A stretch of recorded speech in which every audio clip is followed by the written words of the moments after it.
Vive effervescence ce matin dans cette boutique. Un magasin éphémère qui restera ouvert 15 jours.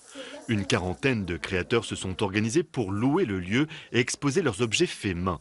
2 jours intenses pour tout installer et être prêt en temps et en heure. Moi je suis pas trop fatiguée, j'avoue, parce que je les ai pas aidés jusque tard hier soir à installer. Donc non, moi j'ai la pêche et voilà, qu'il y ait du monde qui vienne, moi il n'y a pas de souci. Ces créateurs se sont rencontrés via une plateforme internet, un site sur lequel ils vendent également leur production. Il existe aujourd'hui plusieurs adresses dédiées à l'artisanat. Un passage obligatoire pour ces artisans. C'est un peu comme s'ils avaient leur propre boutique virtuelle. On peut la gérer avec notre temps, on peut mettre nos pièces quand on a envie. Si le produit est vendu ailleurs, on peut l'enlever, on peut renouveler, on peut changer les photos. Et on est vraiment libre dans notre façon de faire.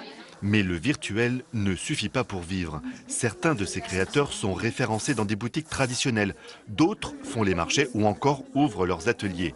Encore insuffisant. Ces jeunes femmes ont donc fondé une association. Le but, créer des événements pour se faire connaître encore et surtout garder le contact avec le client.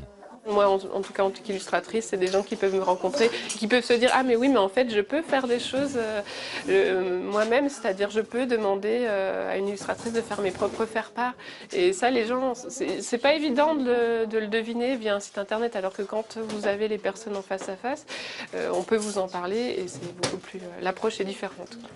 L'association prévoit d'autres événements comme l'ouverture d'une nouvelle boutique éphémère d'ici 3 semaines ou encore une participation au marché de la mode vintage. Entre virtuel et événementiel, une créativité qui s'applique à